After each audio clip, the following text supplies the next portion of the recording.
y el día de hoy vamos a estudiar las infecciones por protistas, segunda parte. Empecemos. Entonces, para iniciar, quisiera preguntarte si tú conoces alguna enfermedad causada por protistas que sea endémica de nuestra región Huánuco. ¿Alguno de ustedes ha escuchado de alguna enfermedad por protistas característica o endémica de Huánuco?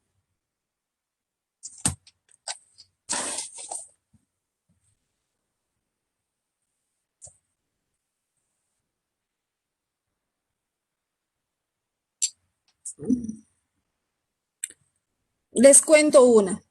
Hay una enfermedad que tiene nombre de un médico, bueno, lleva el apellido de un médico huanuqueño, lleva el protista tiene el nombre de un médico huanuqueño que fue el que lo descubrió, ¿no? Que es el protista Leishmania, que lleva el nombre del médico Leishmania Berrucarren, del doctor Rojas Berrocal. Entonces, sí existen algunas enfermedades por protistas propios de nuestra zona. Una de ellas la leishmaniasis. Y bueno, el día de hoy vamos a hablar de una gran variedad de enfermedades causadas por protistas, así que si pueden participen y empecemos. Vamos a empezar hablando de una enfermedad por protistas que afecta a las mujeres y a los varones y tiene un método de transmisión por vía sexual. Bueno, como les decía,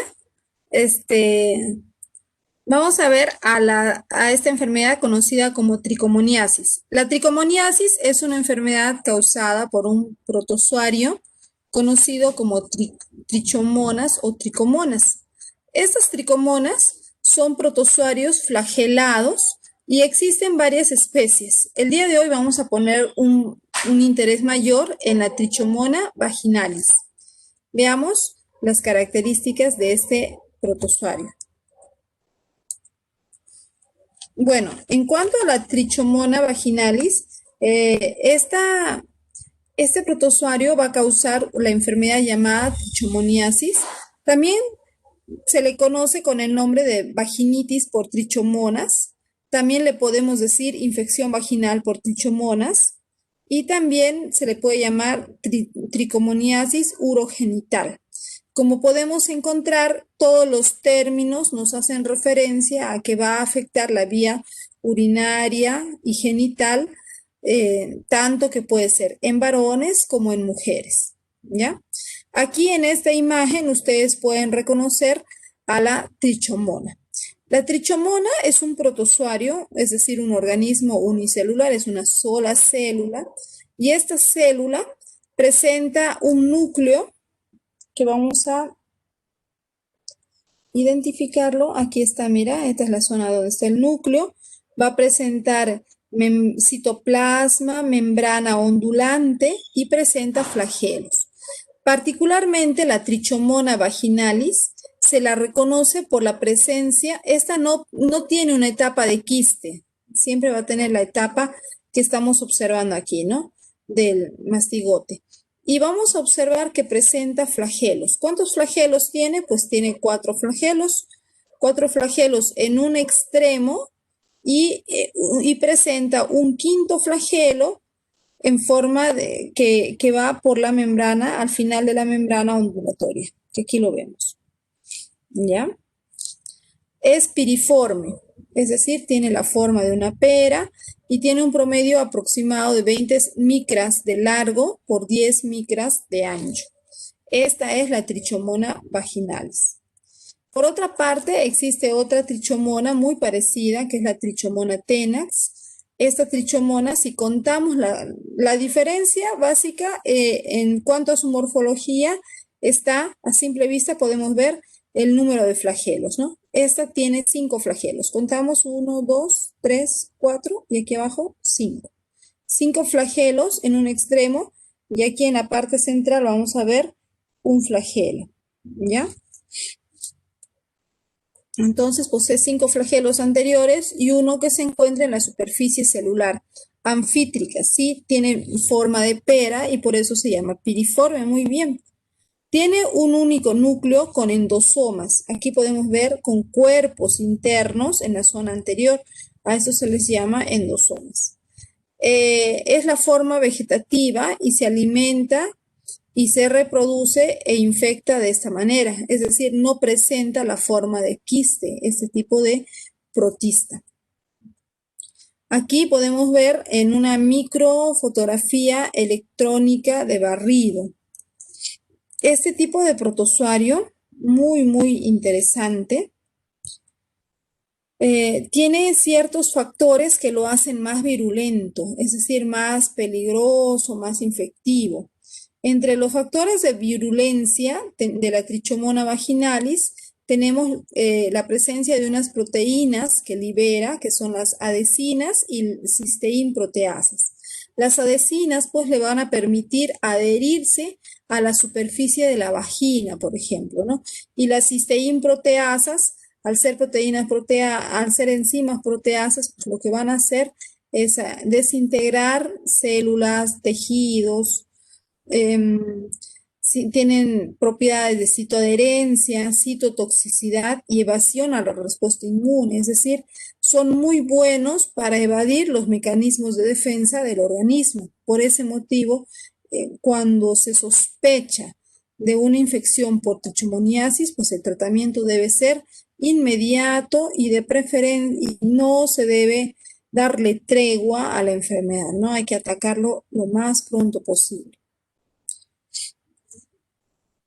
Por ejemplo, compañera Jade nos menciona, ¿no?, que las mujeres embarazadas con trichomoniasis tienen más probabilidades de dar a luz en forma prematura y es más probable que sus bebés tengan bajo peso al nacer.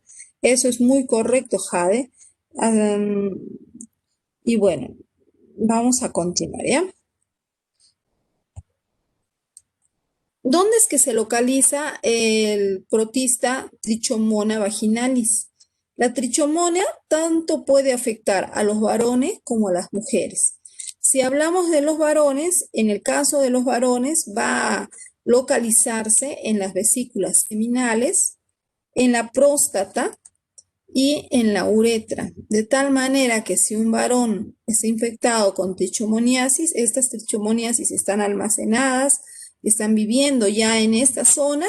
¿Y qué sucede cuando hay un contacto sexual? Pues el varón le puede contagiar a su pareja. Asimismo, las mujeres, cuando están infectadas de trichomoniasis, estas trichomonas se van a ubicar en la uretra y en la vagina, de tal manera que también el contacto sexual es la principal forma de contagio de este parásito. Vamos a ver cuáles son los modos de contagio. El modo de contagio es por contacto directo de una persona infectada a una persona sana. El hombre es el único huésped, el único hospedero de este parásito.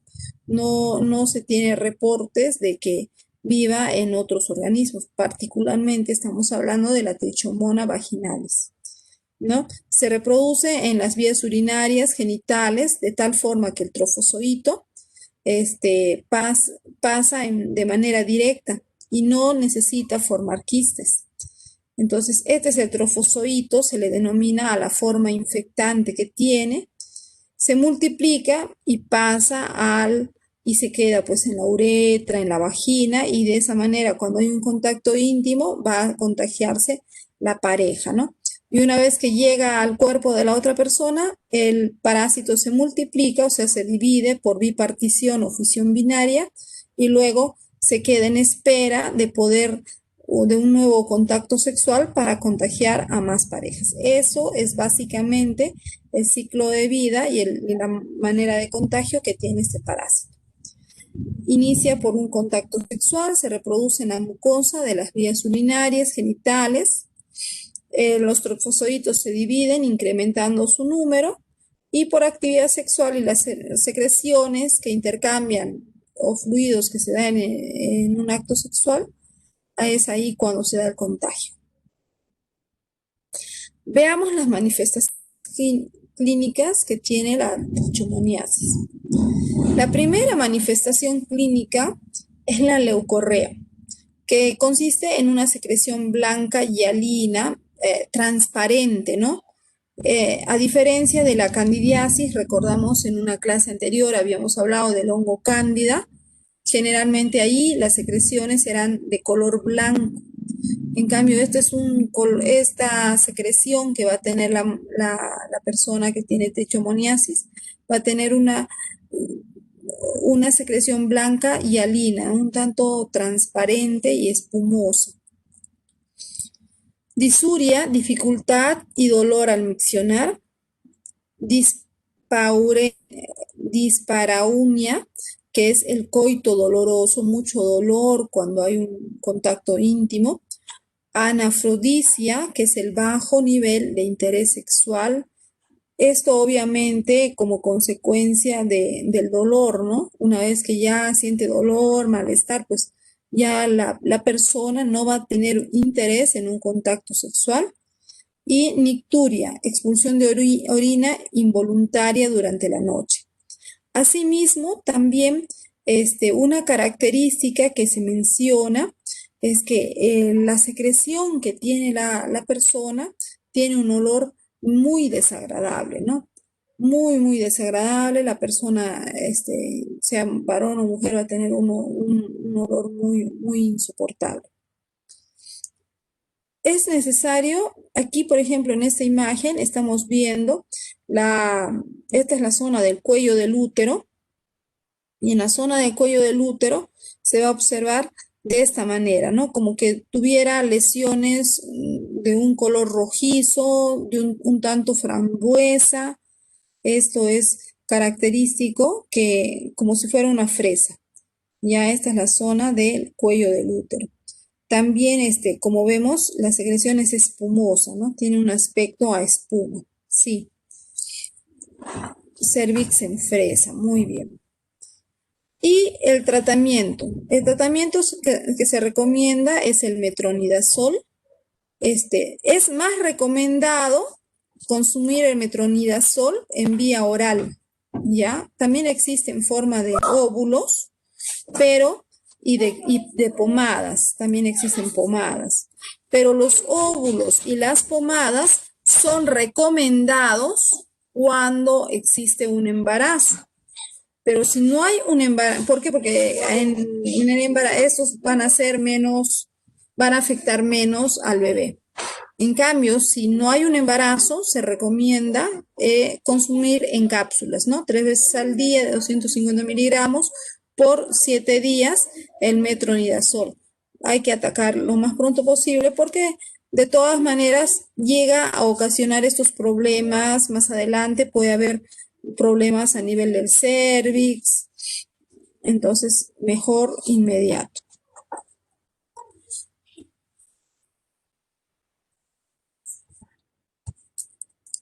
Ya, ahora vamos a hablar de un parásito, uno de mis favoritos por sus características y por lo que me da un poco de miedito. Se llama el Trypanosoma cruzi.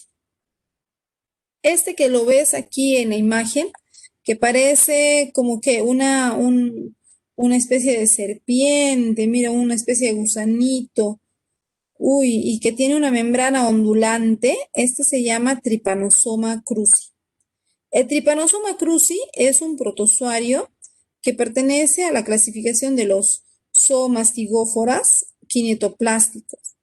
¿Ya? La característica que tiene es el hecho de presentar el flagelo. Puedes observar, tiene un flagelo, pero el detalle es que este flagelo no está solo al final o al extremo del cuerpo, sino que este flagelo va desde un extremo hasta el otro extremo. ¿Ya? Ese es el detalle con este protozoario de Trypanosoma cruzi.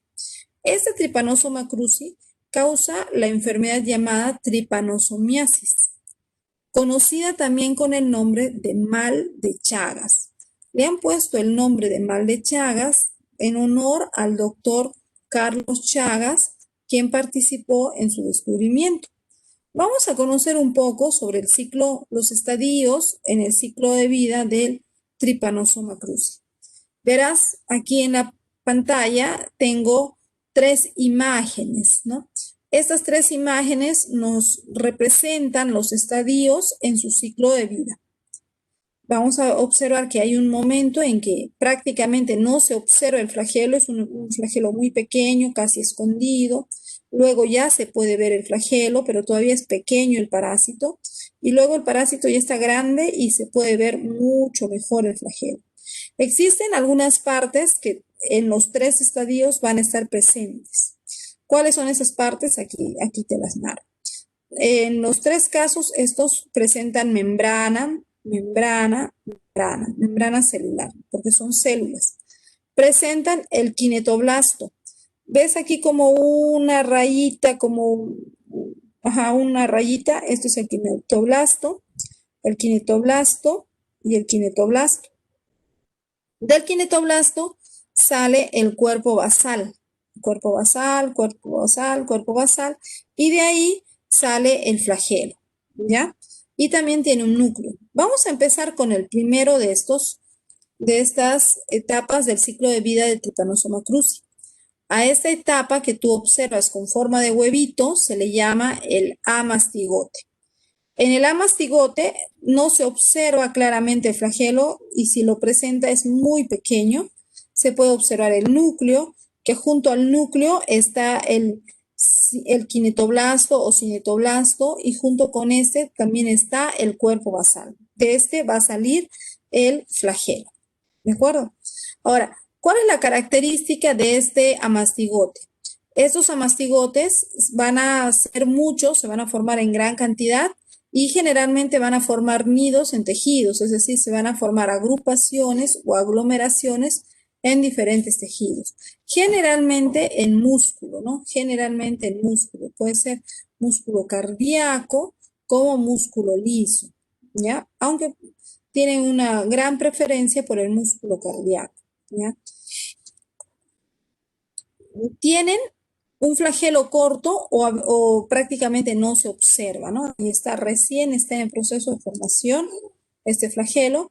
Es la forma reproductiva en células humanas, es decir, cuando el Trypanosoma cruzi se encuentra en su estadio de amastigote, es en esta forma en que este parásito se está reproduciendo o se está multiplicando dentro de nuestras células, dentro de nuestros tejidos.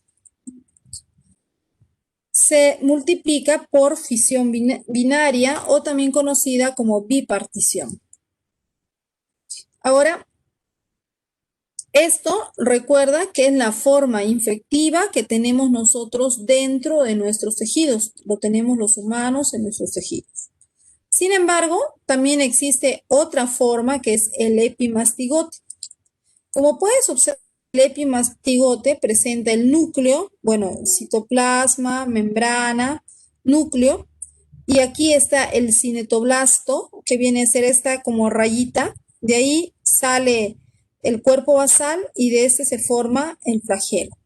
Como podrás observar, la característica que el cinetoblasto está casi a la parte central del cuerpo o de la célula, ¿no? Es una célula, aquí ya la célula ya no tiene forma de ovoide, sino más bien la célula tiene una forma fusiforme.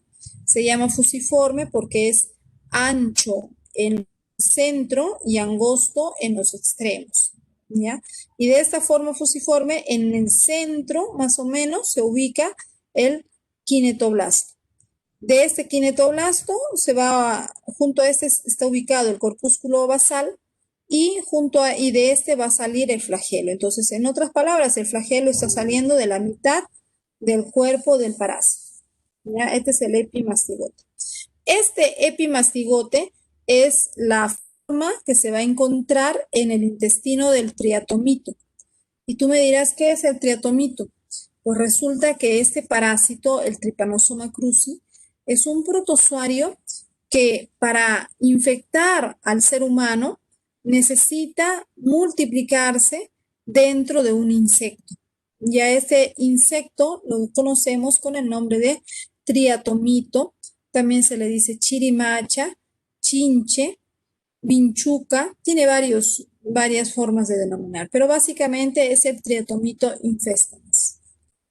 Entonces, se ubica dentro del insecto en esta forma, ¿ya? Cuando está en humanos es amastigote. Cuando está en el insecto es epimastigote, de esta forma. Y te acuerdas que su flagelo sale de la mitad del cuerpo. Ahí está, es la forma reproductiva que tiene en el insecto. Pero sucede que si del insecto, que es el epimastigote, quiere llegar al humano, o del humano quiere llegar al insecto, el parásito tiene que cambiar. Y para que cambie va a adquirir esta forma que se llama tripomastigote. ¿En qué consiste el tripomastigote? Tú lo vas a observar, es un poco más grande que el epimastigote, con la tinción de Giemsa y de Wright al 100, a 100X se puede observar de un color azul pálido, y esta viene a ser el tripomastigote, es la forma infectante. Esta forma, por ejemplo, ¿no? Si en nuestros tejidos teníamos el amastigote y ahora para que sale del tejido se convierte en tripomastigote y se encuentra en la sangre. Y estando en la sangre puede venir un insecto, chupa la sangre y está consumiendo el tripomastigote. Y dentro de la sangre va a ir hasta el intestino y ahí se va a convertir en epimastigote para poder multiplicarse dentro del insecto. Para que me entiendas mejor, te voy a mostrar esta imagen. Mira, ¿ve? Una característica, el tripomastigote no se multiplica, ¿no? Es la fase donde el parásito está viajando, está de viaje, está yendo de un lugar a otro, está yendo del humano al insecto o está yendo del insecto al humano. Tú lo reconoces porque cuando haces una observación de la sangre de alguien que está infectado, pues si llegas a ver este parásito, de todas maneras lo que vas a ver es el tripomastigote. No vas a ver el amastigote en la sangre, no. ¿Por qué? Porque el amastigote se ubica en los tejidos. No vas a ver al epimastigote tampoco, porque esto está en el intestino del insecto. Entonces, si tú tomas una muestra de sangre y ves a este parásito, lo que estás viendo es su estadio del tripomastigote. ¿Cómo lo reconoces al tripomastigote? Mira esta rayita que se llamaba cinetoblasto o quinetoblasto. En el tripomastigote se encuentra ubicado en un extremo de la célula. Entonces, como está ubicado en un extremo de la célula, desde este extremo, por el contorno de la membrana, está yendo el flagelo. Desde aquí sale el flagelo y desde ahí va por el contorno de la membrana. No es un flagelo que esté libre, no, sino va por el contorno de la membrana, que es una membrana ondulante, y llega hasta aquí afuera, ¿no? Es la forma como está constituida la estructura de este flagelo. Otro detalle interesante es la forma en que se mueve el protozoario. Este protozoario, este parásito, se moviliza desde el flagelo hacia el cuerpo. Normalmente cuando observas a la mayor parte de los protozoarios que tienen flagelo, el flagelo se mueve desde el cuerpo hasta la parte más alejada del flagelo, ¿no? La parte más distal. Pero en cambio, en el Trypanosoma cruzi, vamos a ver que el movimiento del flagelo es al contrario, es desde el extremo distal del flagelo se da hasta la parte interna del cuerpo o de la célula, hasta llegar al quinetoblasto. Esa es la manera que tiene de moverse. Aquí en esta microfotografía podemos observar claramente, mira, en la parte central hay una gran mancha azul. Esta mancha azul, ¿qué creen que es? ¿No, chicos? ¿Qué consideran ustedes que sea esta mancha azul? El núcleo, Miss. Muy bien, Miguelito, gracias. Efectivamente, ¿no? Esto es el núcleo. Y si esto es el núcleo, entonces, gracias, Said, gracias, Evelyn. Y si esto es el núcleo, esta parte, esta mancha grande azul, ¿qué será esta otra mancha que está en un extremo?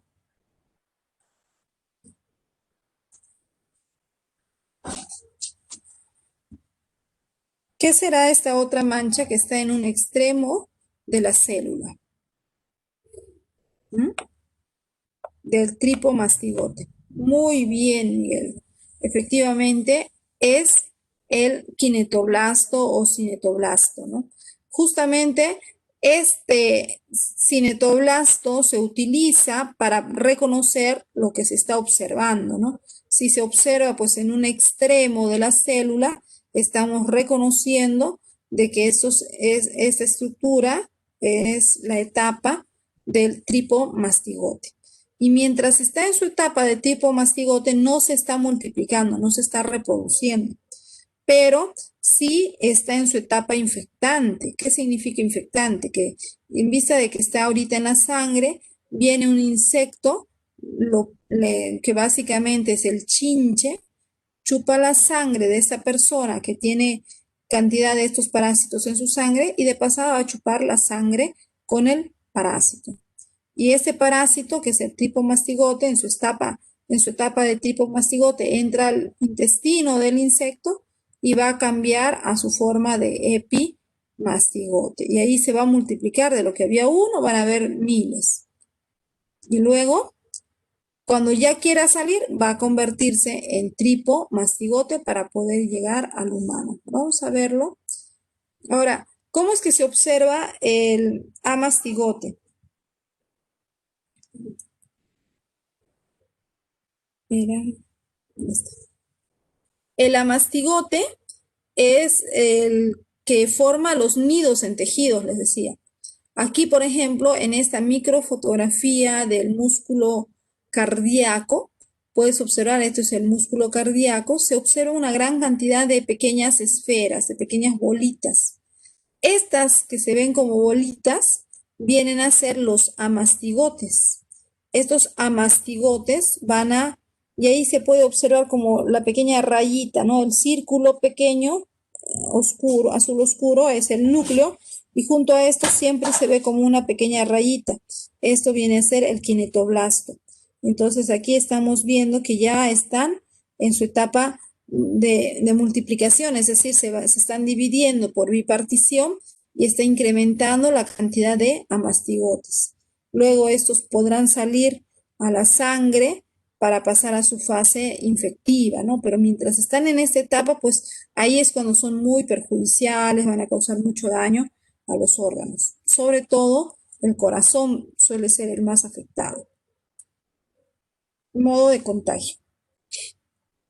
El modo de contagio se da por la picadura y la transmisión estercolaria de este insecto. Este insecto, mírenlo bien, es un insecto que aquí en la ciudad de Huánuco abunda, ¿ya? Hay que tener cuidado, sobre todo en zonas donde hay viviendas de adobe. Si hay una casa que tiene adobe, que está hecho de barro, que está hecho de carrizo, de las famosas casas de quincha, ¿no? Que son características de nuestra región, pues en las rajaduras de la pared, ahí se forman pequeñas rajaduras, ahí suele vivir este insecto.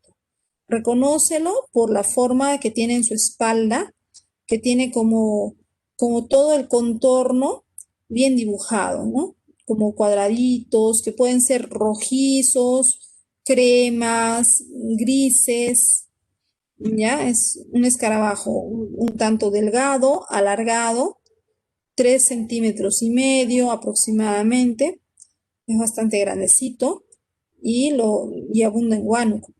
Ahora, ¿cómo es que se da el contagio?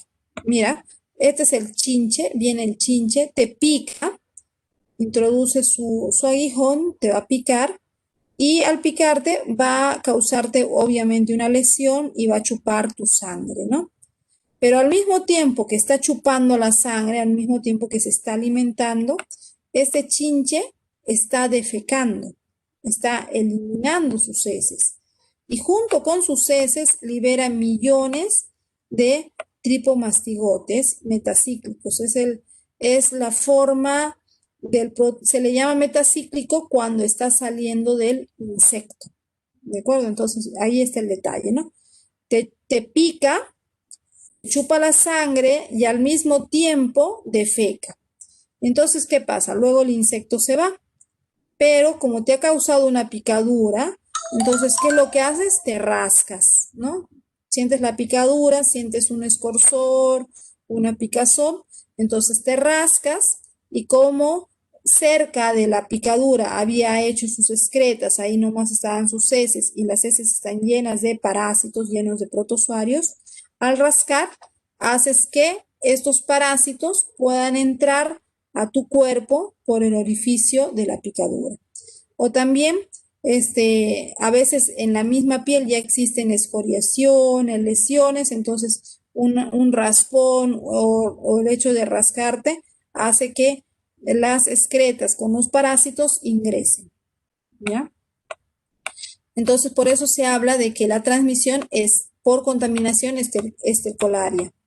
También se puede dar el contagio a través de cuando el insecto te ha picado en la cara cerca a las mucosas, ¿no? Puede ser cerca a la mucosa de la conjuntiva, principalmente puede ser también de la nariz.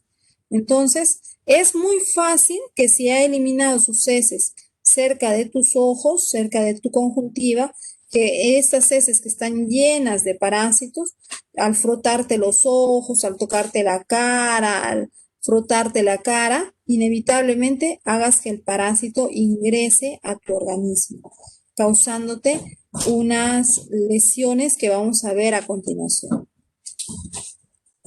También otra forma de contagio es a través de la transfusión sanguínea, ¿no? Si ya la persona ya tiene el parásito viviendo en su sangre y esa persona es un donante de sangre y no se le ha hecho un adecuado tamizaje, podría contagiarte el Trypanosoma cruzi. De ahí que, como sabemos que este parásito es propio de regiones como Huánuco, zona selva, entre selva y sierra, pues es necesario hacer un adecuado tamizaje en personas oriundas de estas zonas. También este parásito puede atravesar la placenta, entonces hay un contagio por vía transplacentaria si es que la madre ya presenta el tripanosoma en su sangre. Entonces, pero obviamente de estas formas que estoy mencionando de contagio, las dos primeras son la principal forma de contagio, es a través de las heces del insecto, ¿no? ¿Cómo se llama ese insecto? Este insecto se llama Triatoma o Triatomito infestans, también conocido como el chinche o el chupador, también le dicen, ¿ya?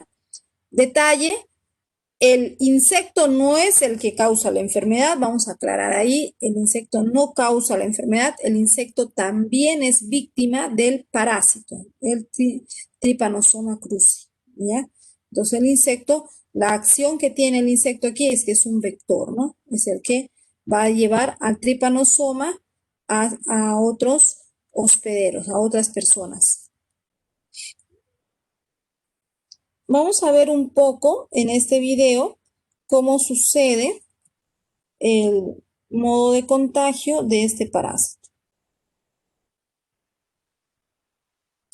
Ahí vemos al chinche, está caminando en la cara, mientras duermes te pica y te chupa la sangre, ¿no? Ahí está chupando la sangre, es un insecto hematófago y luego defeca. Luego de defecar, te causa un escozor, la picadura, te rascas y ahí es cuando las excretas del insecto pueden llegar a tu torrente sanguíneo liberando el tipo mastigote que es el insecto, perdón, el protozoario, y este protozoario va a entrar a las células y en la célula va a adquirir su forma de amastigote, en la forma como un huevito, ¿no? Y cuando está en su forma de huevito, se va a multiplicar por bipartición. Y ahí vamos a tener muchos de estos protozoarios. Cuando ya se han multiplicado, sale de la célula y otra vez forma su forma de tripomastigote y ahora está en la sangre, está paseándose por tu sangre, puede llegar al corazón llegar al esófago, al intestino, y ahí otra vez parasita las células cardíacas. Le encanta el músculo, sobre todo el músculo cardíaco. Entonces ahí se mete, adquiere nuevamente la forma de amastigote, la forma de huevito, y ahora se multiplica. Puedes ver, hay una gran cantidad de parásitos y estos van a causar la muerte de la célula. Luego salen, pero ya la célula ha muerto, entonces ahí tenemos un daño en nuestra célula del corazón, una cicatriz, una fibrosis cardíaca. El corazón empieza a fallar, va a aumentar su tamaño, el corazón, debido a su mal funcionamiento, tiene que hacer un mayor esfuerzo, ¿no? Y eso mismo puede pasar con otros órganos del cuerpo. Básicamente, hemos visto que el parásito, pues, tenía las formas, ¿no? ¿Cuáles han sido en este caso las formas? La forma de tripomastigote, que es cuando ya tiene la membrana ondulada. Puedes observar aquí que parece que fuera un ojo, esto es el kinetoblasto. Y desde ahí sale el flagelo, va por toda la membrana ondulante hasta la parte externa. Pero cuando está dentro de las células, no te olvides, dentro de las células, ahí tiene los amastigotes, los huevitos, que es su forma replicativa, es cuando se está multiplicando. Cuando sale y está en la sangre, volvemos a verlo en la sangre, vuelve a ser tripomastigote. Y ahí, ¿no? Ahí está el tripomastigote, pero cuando se vuelve a meter a las células, vuelve a su forma de amastigote, ¿ya? Esto es en humanos. Vamos a ver, vamos a continuar. Aquí, por ejemplo, tenemos el caso de los humanos y el caso del insecto. En este video vamos a ver si puedo reproducir el video agrandando. No se puede. Ya. Les voy a mostrar en este video lo que sucede. Mira, aquí está el cuerpo del insecto. Entonces, el tripomastigote entra, pasa por el esófago, va al intestino del insecto y llega a la parte media del intestino. Y ahí es donde el tripomastigote se convierte en epimastigote.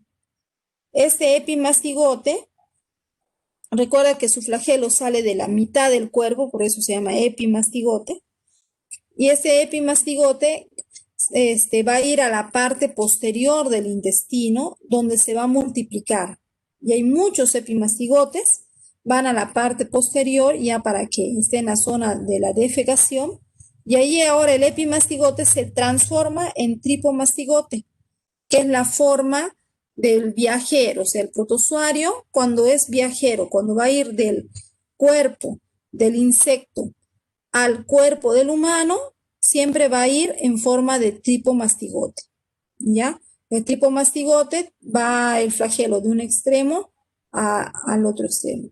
Pero cuando está para multiplicarse dentro del insecto, es epimastigote. Si se va a multiplicar dentro del tejido humano, se llama amastigote, ¿ya? El amastigote tiene capacidad de multiplicarse, el epimastigote tiene capacidad de multiplicarse, pero el tripomastigote no. El tripomastigote es el viajero, el que va de humano a insecto o de insecto a humano. A ver, hasta aquí, ¿alguno tiene una pregunta?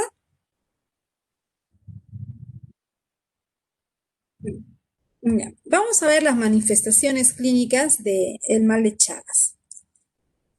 Esta enfermedad presenta dos fases, la fase aguda y la fase crónica. La fase aguda puede durar de 10 a 15 días, exagerando podría llegar hasta 20 días. Esta fase se caracteriza porque durante este tiempo, esta fase primero ocurre inmediatamente después de la infección por el tiranosoma. Incluso, supongamos que durante la noche, mientras dormías, el chinche te ha picado, le ha picado a la persona, al pacientito, y esa persona se ha rascado, se ha frotado, de tal manera que el protozoario que estaba en las heces del insecto que es en tu pie ya llegó a la sangre. Entonces, a la mañana siguiente ya empieza con los primeros síntomas. ¿Ya? Es bastante rápido. esta fase aguda, entonces es una fase de elevada parasitemia, el tripanosoma se está multiplicando muy rápido dentro de las células, ¿de acuerdo? Y uno de los primeros síntomas eh, que vamos a identificar es el signo de Romaña, conocido como complejo oftalmogangliolar. Este signo de Romaña generalmente ocurre cuando la persona ha sido picada por el chinche en la cara, ¿no? El chinche, el insecto te ha dejado las heces en la cara. Entonces la persona puede haberse frotado la cara, frotado los ojos, de tal manera que el Trypanosoma cruzi ha logrado entrar por la conjuntiva del ojo. Suficiente con que haya entrado a uno de los ojos para que presente este síntoma, ¿no? Esto es muy característico, el signo de Romaña. Si lo observas, te das cuenta que de los dos ojos que tiene el paciente, solo uno de sus ojitos va a despertarse con el ojito hinchado, tanto el párpado inferior como el párpado superior. Está hinchado, pero paradójicamente no tiene dolor, ¿no? Es como que está hinchado, de repente podrían decir has dormido mal, te ha dado el aire, términos que escuchamos muchas veces en la zona sierra de Huánuco. Sin embargo, no están haciendo un diagnóstico por la familia. Dice, eso es normal, ya se te va a pasar. Y efectivamente, este signo de Romaña, el niño puede estar así un día, 2 días, y luego baja la inflamación y no pasó nada, ¿no? Entonces es importante hacer un buen diagnóstico y este es un indicador único y que te diría rápidamente que esto es Chagas. El detalle es que como no hay dolor, muchas veces los padres o las personas que lo manifiestan no van al médico, ¿no? No siempre van al médico. ¿Cuáles son las características del signo de Romaña? La aparición es súbita. Se durmió bien, se acostó tranquilo y en la mañana amanece con la lesión del ojo, el ojo hinchado, ¿no? Apenas puede abrir el ojito, pero sí puede abrirlo un poquito, puede ver. Solamente la lesión es en uno de los ojos, no está en los dos ojos. El edema periocular bipalpebral significa que está hinchado tanto el párpado superior como el párpado inferior. No hay dolor, se siente como endurecido e incluso se le ve de un color violáceo, de un color un poquito más oscurito que el resto de su piel, ¿no? Que indica, pues, lógicamente una inflamación. La conjuntivitis unilateral con escasa secreción, o sea, no es que esté botando lágrima, legaña, como le diríamos, ¿no? También no hay dolor. Ganglio satélite, a veces cerca a ese ojo, por el lado del cuello, detrás de la oreja, se va a observar un ganglio ligeramente inflamado, ¿ya? Que podría, sí, este ganglio se sentir como una bolita en el cuello, un tanto doloroso, pero no hay pus ni nada, es como que hubiera un granito o se siente como si fuera un granito que esté inflamado, que duele un poco, adolorido, pero el ojo en sí no está doliendo. Entonces, pero sí, esto es un indicador muy claro de que estamos hablando de tripanosoma. Y es este el momento más adecuado para que el paciente reciba tratamiento, porque está en la fase aguda, en la fase donde hay una elevada parasitemia, y entonces hay que atacar inmediatamente. Eso es lo ideal, ¿ya? De que va a pasar la inflamación, obviamente va a pasar, pero ya el parásito puede pasar a otras etapas de la infección. Si es que la picadura del chinche hubiera ocurrido en otra parte del cuerpo, por ejemplo, el brazo, las piernas, ¿no? Que han estado expuestos, de repente el niño o la persona ha estado trabajando en el campo, ha estado y se queda dormido, ha estado sentado, no se ha dado cuenta y el chinche le ha picado, entonces va a aparecer el chagoma. El chagoma de inoculación o complejo cutáneo gangliolar viene a ser un nódulo subcutáneo indurado, indoloro, eritomatoso o violáceo, duro y con relieve que suele acompañarse de linfoadenopatía satélite. En otras palabras, la persona se va a dar cuenta que le apareció un granito, ¿ya? Pero la peculiaridad que tiene el granito es que es duro. Tú lo tocas, es duro, como una bolita. Lo sientes duro, es levantadito, se puede observar un puntito que es la zona donde ha habido la picadura. No duele, no duele, particularmente no duele. Y aquí, ¿no? Otra vez, el hecho de que no duela, pues muchas veces las personas no acuden al médico, ¿no? Dicen, debe ser algún insecto, algo que me ha picado, ya pasará. Y efectivamente, pues va a pasar. Un detalle interesante de este chagoma es que cerca a esta zona, supongamos que sea el brazo o que sea la pierna, entonces tenemos ganglios linfáticos. Si fuera en el brazo, el ganglio que está más cerca, el de las axilas, el de la axila, puede estar inflamado. Entonces el ganglio es el que te duele, sientes como una bolita, el ganglio inflamado, un poco dolorido. Lo mismo puede pasar en la pierna, pero el chagoma en sí no te manifiesta dolor. ¿Ya? Ese es el detalle interesante de este parásito, ¿no? Y mira que es muy frecuente en Huánuco, muy, muy frecuente. Yo no supe que era tan frecuente hasta que lo estudié. Me di cuenta que he visto mucha gente que ha tenido estos síntomas, estos signos del tripanosoma, ¿no? Tanto el signo de Romaña como el chagoma. Son muy, muy frecuentes. Ya, vamos a seguir observando las manifestaciones clínicas con este esquema. Todo empieza con la infección a través del vector, que es el insecto, el chinche. Entonces, esta infección en su fase aguda de alta parasitemia, de alta multiplicación del parásito, va a presentar el signo de Romaña si es que ocurrió en la cara o el chacoma de inoculación, ¿no? Y una vez que ya lo has observado, sabes que el tiempo de incubación que tiene el parásito va a ser de 1 a 2 semanas, es decir, de 1 a 2 semanas el tripanosoma va a tener una alta tasa de multiplicación, se va a estar reproduciendo rapidísimamente. Luego de esto, del 100% de tus pacientes que se hayan infectado por Trypanosoma cruzi, el 90% son asintomáticos, o sea, después de haber hecho las manifestaciones clínicas iniciales, el 90% no va a presentar ningún otro síntoma, ¿ya? Y un 10% puede presentar síntomas, principalmente los niños son los que pueden presentar estos síntomas de la infección por tripanosoma. ¿Y cuáles serían estos síntomas, no?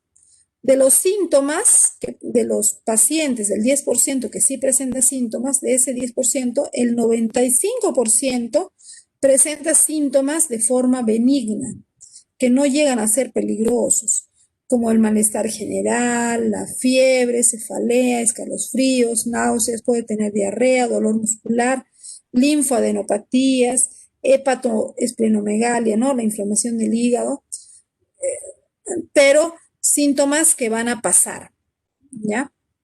Pero un 5% o menos aproximadamente de los que presentan síntomas pueden desarrollar las formas graves de la enfermedad, tales como la miocarditis chagásica y la mioencefalitis chagásica, que esto ocurre cuando el parásito va al corazón o va al cerebro y va a atrofiar, va a multiplicarse dentro de esas células, dentro de sus tejidos y puede causar la muerte.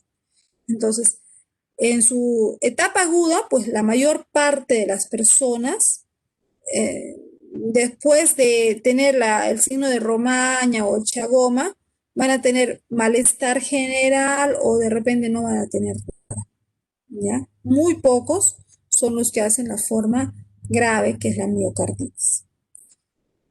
Ahora, en cuanto a estas manifestaciones clínicas, también se puede dar la forma crónica, es decir, una vez que ya te has infectado con el parásito, aquí vemos, ¿no? En el tema, has tenido la forma aguda, de la forma aguda el 90% no ha tenido más síntomas, el 10% han tenido síntomas, pero han sobrevivido, ¿ya? Pero no han recibido tratamiento. Ni el asintomático ni el sintomático, nadie recibió tratamiento. Entonces, ¿qué pasa? Cuando no recibes el tratamiento oportuno, puedes desarrollar la fase crónica. Esta fase crónica es indeterminada, es latente o asintomática. Entre el 20 y el 30% de los que desarrollan la fase crónica van a manifestar síntomas entre 10 y 30 años después del contagio, ¿ya? Y en esta fase crónica, las anomalías que puede presentar el paciente son las cardiopatías crónicas chagásicas, el mal funcionamiento del corazón, básicamente, y las alteraciones del tubo digestivo. Ten en cuenta que a este protozoario le encanta vivir en los músculos, entonces le encanta el músculo cardíaco, ahí se está multiplicando, como vimos en el video, y termina causando la muerte de células cardíacas, y esto pues va a llevar a un mal funcionamiento del corazón. Pero también se multiplica en el tubo digestivo, en el esófago, en el colon. Y al multiplicarse en el esófago, va a hacer que el esófago se inflame demasiado y aumente mucho su tamaño. Mira, en esta radiografía de contraste, por contraste, podemos observar, mira, el ancho del esófago. Todo esto que ves blanco es todo lo ancho que está el esófago. Es enorme. No debería ser así. Y cuando se toma estas imágenes, pues encuentran que esto es un síntoma característico de Chagas, ¿no? Ahora, el detalle que ya esto es irreversible. Esta lesión que ya se ha hecho a nivel del esófago, pues ya se vuelve irreversible. La persona va a tener constante reflujo gastroesofágico. También tenemos otro que es aún más frecuente que el megaesófago, es el megacolon. El megacolon, mira en esta imagen lo enorme que es el colon, ¿no? El intestino grueso. Vamos a ver que incluso aumenta tanto su tamaño, su grosor, que ocupa espacio de otros órganos, aprisionando, aplastando los órganos del tórax. Entonces, esto también es muy frecuente y aquí en Huánuco pues encontramos con mucha frecuencia pacientes con megacolon, ¿no? Ya gente adulta que va a la consulta por otros problemas de salud y cuando lo examinan encuentran megacolon. Entonces, al examinar, encontrar megacolon, ya ha pasado años. Cuando ya están en la fase crónica, la cantidad de protozoarios tripanosoma se encuentra muy poco en la sangre. Ya no es tanto como lo que se encontraba en una fase aguda, que eran muy abundantes, de mucha virulencia, ¿no? Aquí ya cuando están en una fase crónica, en un examen de sangre común, muchas veces no lo logran ver al tripanosoma. Hay que hacer varias veces la prueba y se encuentra, ¿no? Ahí está el parásito. Pero ya se puede dar tratamiento, pero ya es un poco más complicado porque muchos de estos parásitos ya están viviendo dentro de los tejidos y han causado la inflamación, el daño es prácticamente irreversible. Por ese motivo, se recomienda dar tratamiento al paciente en la primera fase, que es la fase aguda. Ahí está. Vamos a entonces repasar algunos datos. En su epidemiología vamos a ver que el huésped intermediario es el triatomito infestans, conocido también como triatomito, triatomino, chinche, vinchuca, chirimacha. Son algunos nombres que tiene este insecto, ¿no? Es el vector. Y el hospedero definitivo es el ser humano. El estadio infectante, es decir, el estadio en el que está pasando de un organismo a otro organismo, es el tripomastigote, que como ya les decía, reconocemos al tripomastigote porque el flagelo, aquí está, todo esto es el flagelo, va por la membrana ondulante y viene desde aquí, desde el cinetosoma que está en un extremo de la célula, ¿sí? ¿Ya? Cuando ese tripomastigote está saliendo de las heces del insecto, de ese insecto se llama tripomastigote metacíclico y es el que ataca al humano. Cuando sale de la sangre del humano se le llama tripomastigote sanguíneo y es el que consume el insecto, es cuando el insecto se contagia, chupando la sangre pues, de ese humano que tiene estos parásitos. Los reservorios, aquí es importante. Tenemos en cuenta que para que complete su ciclo de vida, el Trypanosoma cruzi debe pasar por el hospedero intermediario y el hospedero definitivo, ¿ya? Pero existen reservorios, lugares donde también se puede almacenar y puede tener como, digamos, un hospedero definitivo no favorito, pero ya pues lo que hay. Existen diferentes especies de mamíferos que funcionan como reservorios.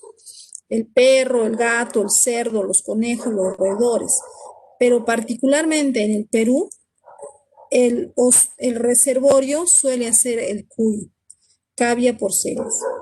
El cuy doméstico, y si nosotros pensamos en eso del cuycito, ¿cuántas personas, cuántas familias en el Perú, incluyendo nosotros los huanuqueños, a veces tenemos nuestro corral de cuyes, o en tu chacra, en tu pueblo, en su casa de tu abuelita, de la casa de los padres, de los abuelos?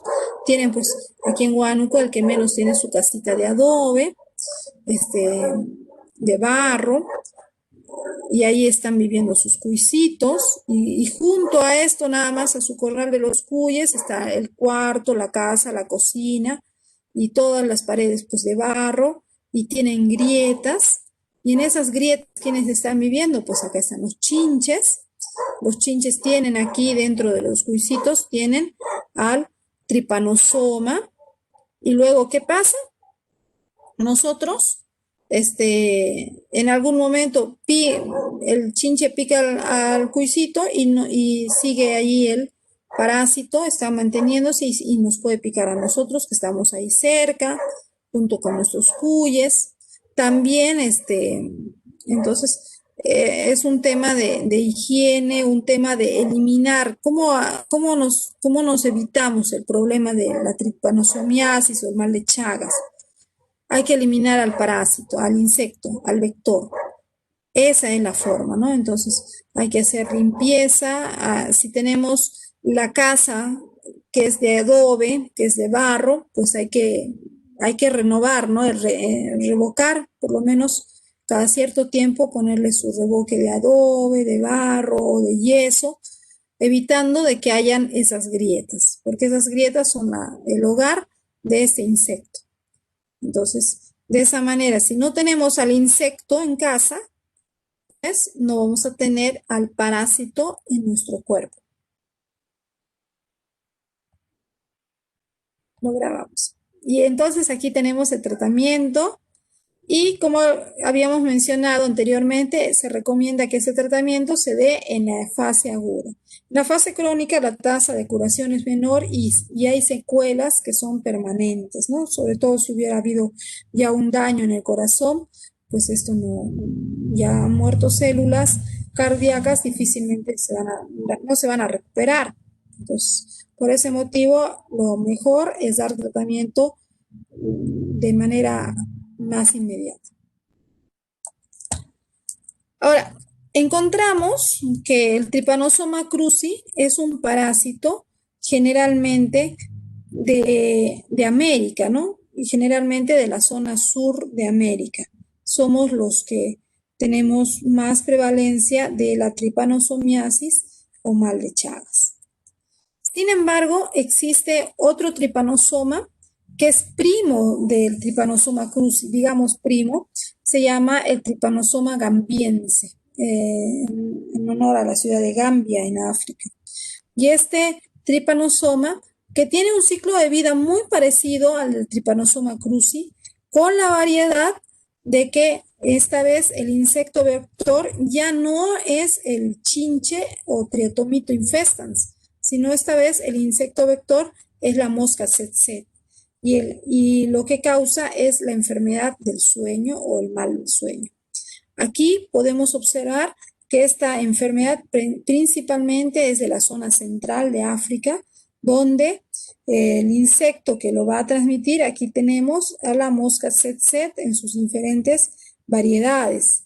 Es una mosca bastante grande que al picar va a contagiar, va a transmitir el Trypanosoma gambiense. Es propio de África, el vector la mosca tsetse, el protozoario es el Trypanosoma gambiense. Aquí vemos que este protozoario está, supongamos, ¿no? Hay una persona que está enferma, entonces tiene ya el tripomastigote en su sangre, viene la mosca tsetse, le pica y chupa la sangre de esa persona, contagiándose de tripanosoma. Luego, esta mosca puede picar a una persona sana y le contagia la enfermedad, le transmite la enfermedad, pero también tiene reservorios. Animales mamíferos que van a servir como sus reservorios cuando no encuentre humanos, que serán los antílopes y también los nagana, tipo de animal, como caballos, ¿no? De África. En los animales, en estos cuando está dentro de la mosca, está en su etapa de epimastigote. Características clínicas del mal del sueño. La primera característica es la miocarditis, la taquicardia, la embolia cardíaca. Como ya dijimos, a este protozoario le encanta el músculo, le encanta vivir en el músculo. Entonces ahí el amastigote se multiplica y va a causar muerte de las células cardíacas y puede llevar a taquicardias frecuentes. También se puede multiplicar dentro de los ganglios linfáticos, vamos a tener ganglios linfáticos inflamados, puede llegar al cerebro, causar encefalitis, daño del sistema nervioso central, la esplenomegalia y la hepatomegalia, ¿no? Inflamación del vaso, inflamación del hígado. Veamos cómo se manifiesta la enfermedad. Todo empieza con la picadura de la mosca tsetse. A diferencia del chagoma, que te deja una lesión bastante pequeña, en el caso de la mosca tsetse, esta te va a causar una lesión más grande, más amplia. Es generalmente de forma con bordes circulares, muy simétricos, indolora, pero esta ya es la llaga que va a quedar después de la picadura de la mosca tsetse. Entonces el protozoario pasa a la sangre, y al ir a la sangre, desde la sangre va a ir a otros órganos, ¿no? Como el corazón principalmente, donde empieza a multiplicarse. Mientras se multiplica en el corazón, vamos a identificar los ganglios linfáticos inflamados. Puedes ver aquí en el paciente, aquí en el cuello, y mira muy cerca a la oreja, esto, ¿no? Puedes observar aquí como una bolita. Estos son los ganglios linfáticos inflamados, presentan dolor, es adolorido, la persona empieza a adelgazarse, se siente muy débil, se va a sentir muy cansada.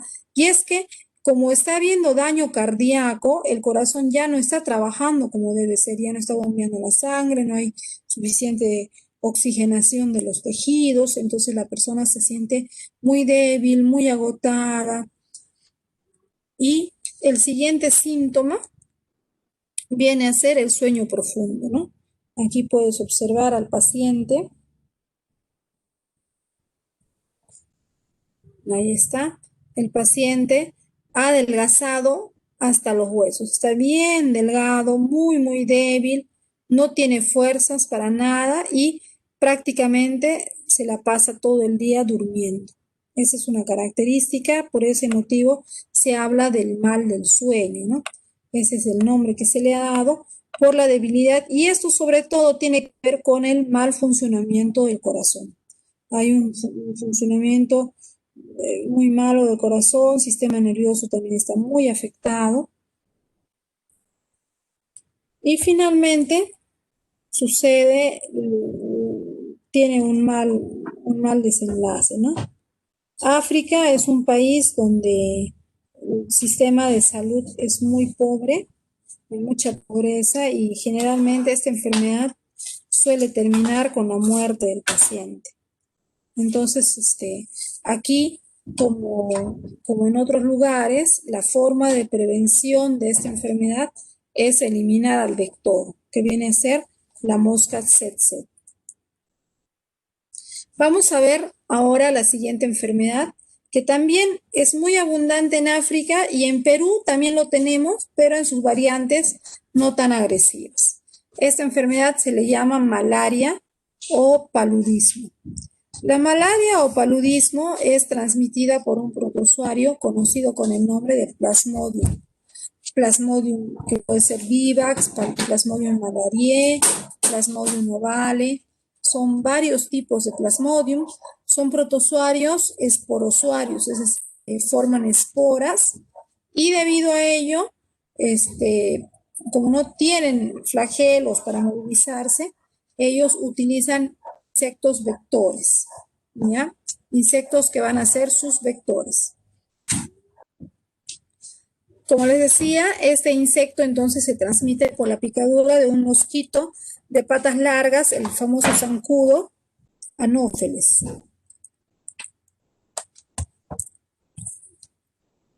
A ver, vamos a ver en esta imagen cuál es el ciclo de vida, la forma que tiene de contagio y de ciclo de vida de este protozoario.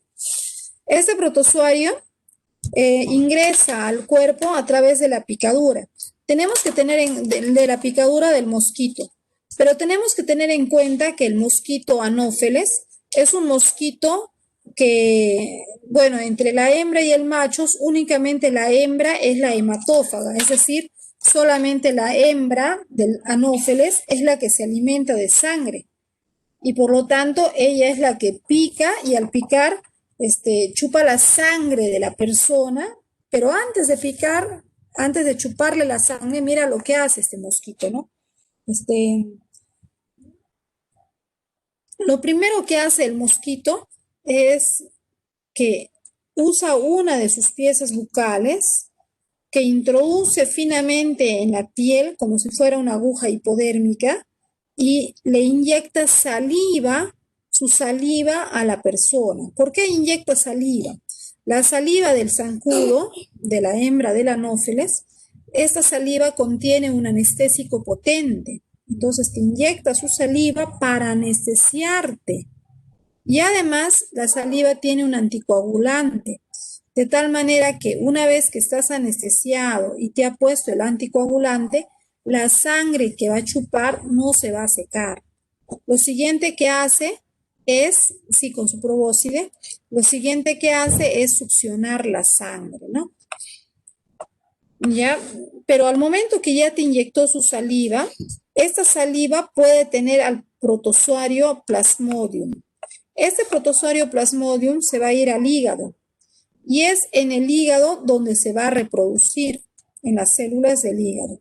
Una vez que se ha reproducido dentro de las células del hígado, sale el parásito, sale el protozoario y va a la sangre. ¿Ya? En la sangre va a liberar toxinas. Asimismo, este protozoario se puede meter dentro de los glóbulos rojos, invade los glóbulos rojos cada cierto tiempo y dentro de estos también se multiplica. Entonces, pero al momento de salir, destruye los glóbulos rojos. Por lo tanto, una de las características clínicas de la enfermedad es que la persona va a tener una anemia, ¿no? Siempre va a estar con anemia. Hay personas que tienen la malaria y la malaria la tienen por años. Es una forma leve de malaria, entonces, pero se caracteriza porque tienen anemia frecuente.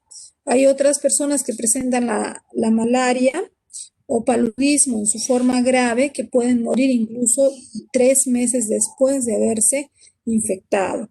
Entonces, tiene 3 fases. La etapa 1 o 3 etapas. La etapa 1 es común que el enfermo padezca escalofríos que duran 15 minutos a 1 hora y náuseas y vómitos. Esto es y esto es característico, generalmente le llaman las triadas, ¿no?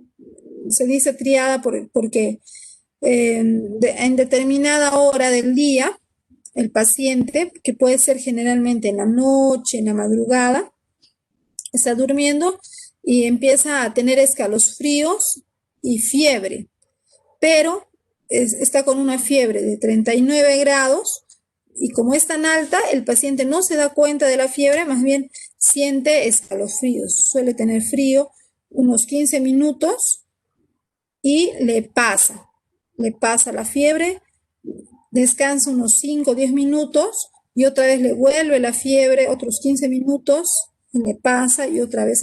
Esa es una característica propia de la malaria, las famosas triadas, ¿ya?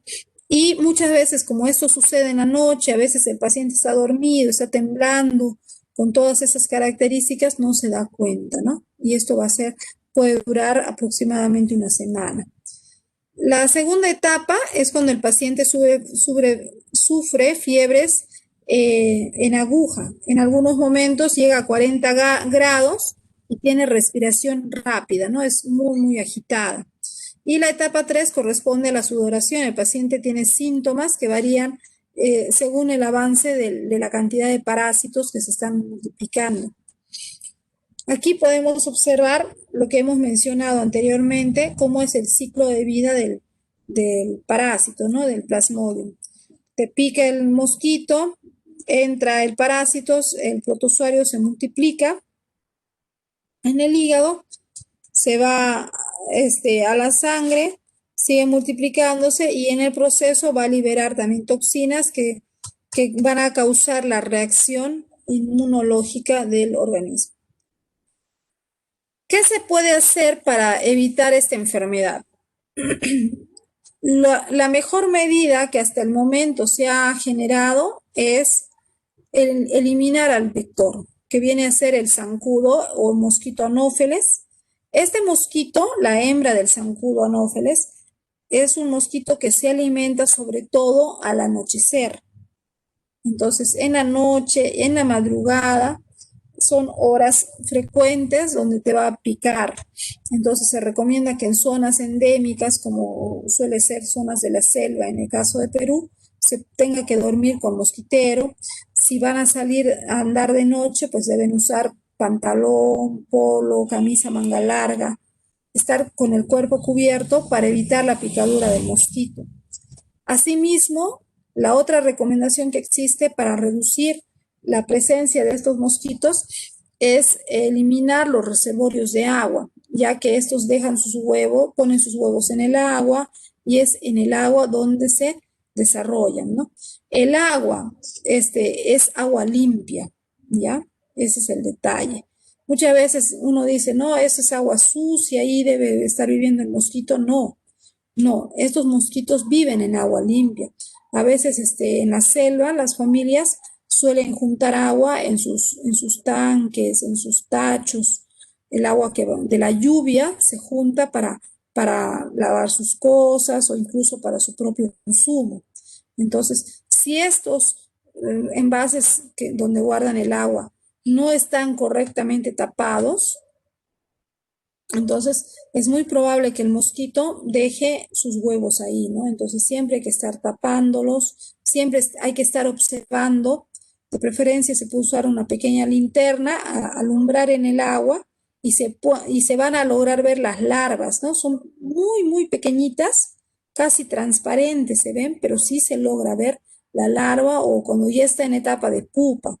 Entonces hay que limpiar, hay que lavar estos envases, botar el recipiente de agua, hay que echar lejía, hay que hacer desinfección de todos los ambientes porque este, eh, adquirir esa enfermedad te lleva pues inevitablemente a una anemia, ¿no? Una anemia, pérdida de peso, debilidad, cansancio y en formas graves, bueno, va a haber fiebre, dolor de cabeza, fatiga, vómitos, tos, puede haber diarrea, dolor de cuerpo, transpiración, sudan mucho, síntomas como de un resfriado, ¿no? Aquí en Perú, en la zona selva, algunos dicen, no, ya te ha dado el mal aire, le dicen, estás con el mal aire, te ha dado el mal aire porque tiene mareo, fatiga, pero eso no es mal aire, es malaria o paludismo, que debido a que está este protozoario, el plasmodium, está matando los glóbulos rojos, el paciente está con anemia. El tratamiento implica, el tratamiento es bastante complicado y ese tratamiento dentro de las etapas de tratar hay que hacer transfusión completa de la sangre. O sea, hay que sacar toda la sangre y esto pues va a implicar varios momentos de transfusión. Ya, esa era la malaria, ¿ya? Así que ahí está la explicación de por qué en la selva nos dicen que andamos pochecos, ¿no? Típica frase, ¿no? Ahora no se ve tanto, pero antes se decía, ¿no? Gente que venía de la selva le decían, "Ah, es ese que está viniendo de ahí, ese debe ser de la selva. ¿Cómo te das cuenta? Porque es pocheco, le decían, pocheco pálido, medio amarillo, delgado, andaba con sueño, cansado, sudaba mucho, este, parecía que tenía tos, que era lo que tenían malaria, ¿no? Malaria. Y una malaria, la malaria particularmente que tenemos en Perú es una malaria que nos dura pues años. Una persona puede estar 8, 10 años con su malaria y es una malaria que generalmente no te mata, la variante que tenemos en Perú, pero que sí te tienen esas condiciones de salud. Mientras que las variantes que se presentan en África son más agresivas, son mucho más agresivas, pueden matar a las personas, pero un detalle interesante que tiene la población en África, que han desarrollado una enfermedad genética que es la anemia drepanocítica. Esta anemia drepanocítica o falciforme, también llamada, hace que sus glóbulos rojos tengan forma de hoz, forma de una letra C. Entonces el protozoario ya no puede atacar al glóbulo rojo, no se puede multiplicar y entonces ya no tienen malaria, no pueden contagiarse de malaria, pero sí tienen esa enfermedad hereditaria. Entonces son modificaciones, son adaptaciones que presenta el cuerpo para defenderse de esto.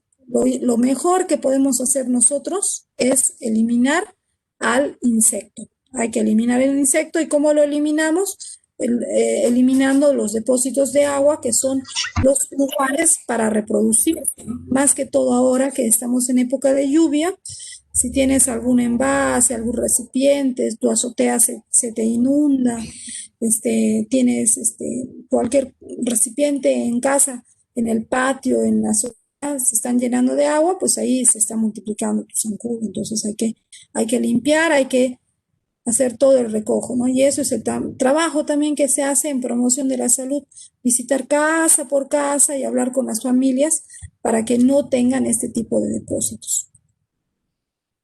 Y finalmente vamos a hablar de esta enfermedad llamada la leishmaniasis, que es la enfermedad con la que hemos iniciado la clase del día de hoy. Iniciamos esta clase porque la leishmaniasis es una enfermedad causada por un protozoario llamado Leishmania.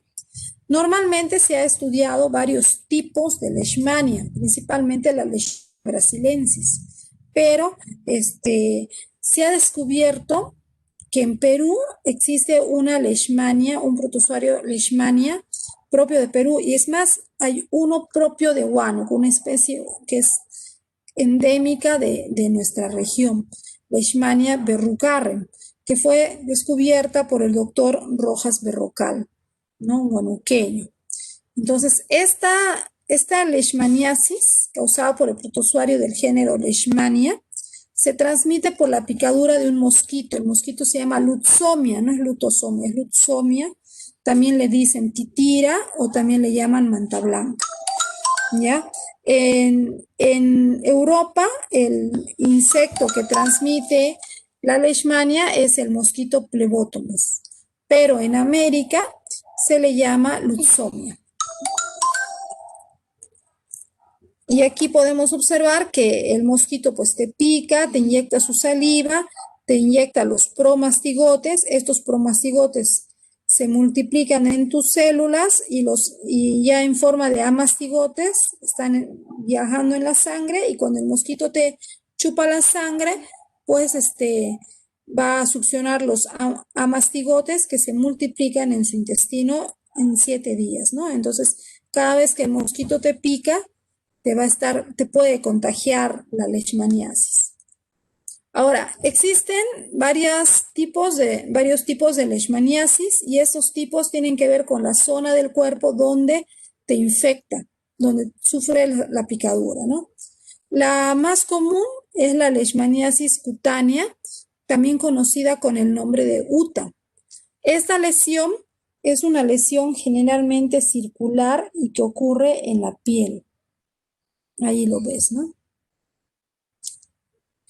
Ahí está la UTA, mira, ve. Te ha picado y al poco tiempo te sale una lesión que es como primero es un granito, luego ese granito revienta y tienes una heridita circular. Esa heridita circular es en forma de un cráter. Mira, ve, es rojo, circular, con el borde blanco, ¿ya? Borde blanqueado. Y la peculiaridad, mira, ¿ves? Estás viendo carne viva, todo enrojecida y todo lo demás. Y lo peculiar es que no duele. Eso es lo peculiar. Y además, el borde pica un poco, ¿no? Comezona, hay un poco de escozor en todo el borde. Entonces, pero no hay dolor. Y debido a que no hay dolor, este es un problema serio. ¿Por qué? Porque al no haber dolor, la gente dice ya va a sanar, le echan jabón, le echan diferentes sustancias en la espera de que sane, ¿ya? Y no le hacen el tratamiento adecuado. Ahí está el problema con la leishmaniasis cutánea o llamada UTA. La otra forma de leishmaniasis es la leishmaniasis mucocutánea.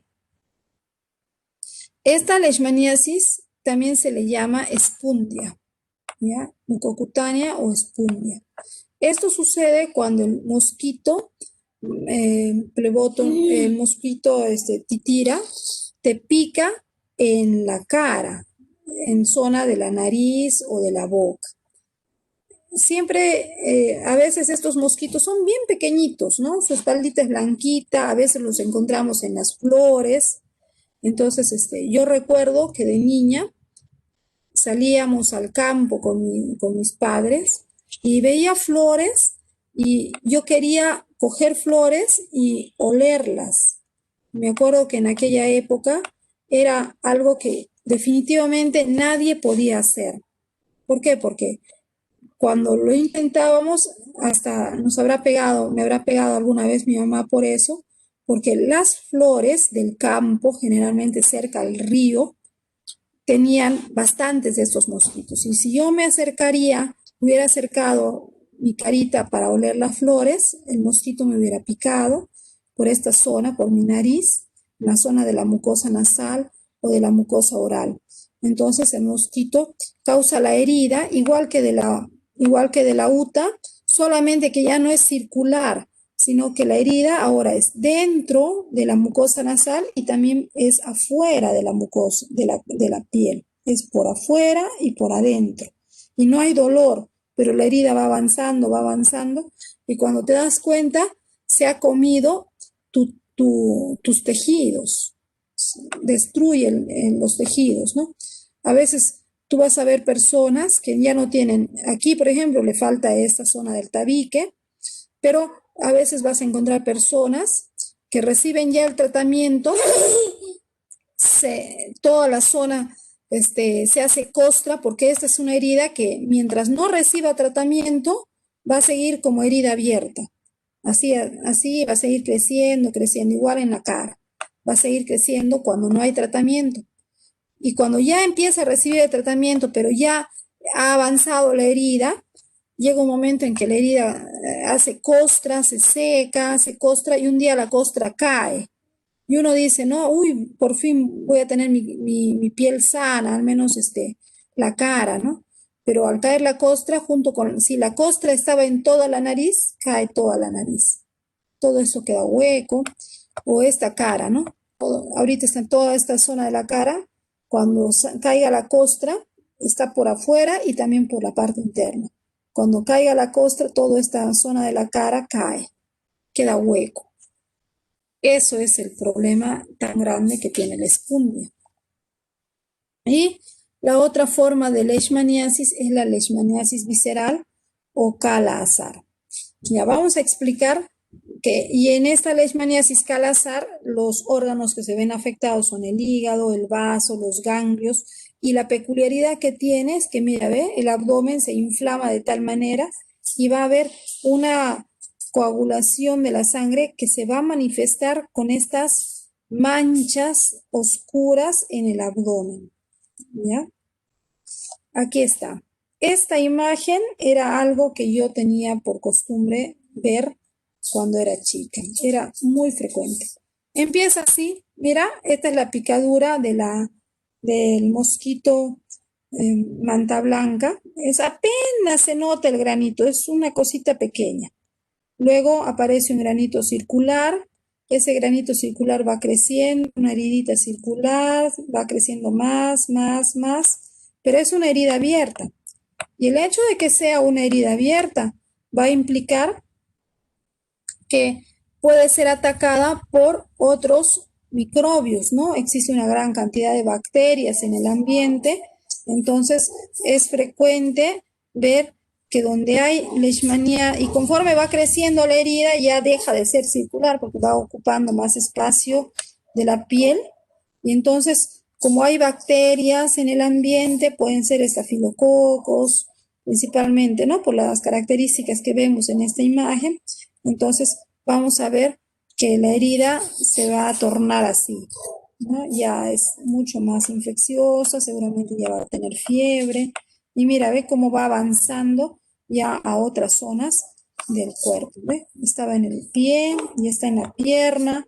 Y esto, obviamente, ¿qué es lo que hacían aquí en Huánuco? Esto que ustedes están viendo era algo muy frecuente de ver aquí en Huánuco. Yo iba al mercado en aquellos años y veía muchas señoras que venían de la chacra con sus piernas en estas condiciones.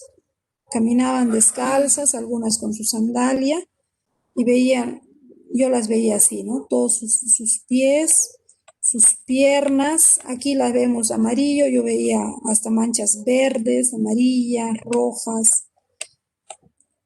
Terrible, muy terrible. Ahora, antes la gente, como no sabía cómo tratarlo, se echaban jabón, se echaban haces, se echaban vejías, se echaban cualquier cosa, pero no mataba la enfermedad.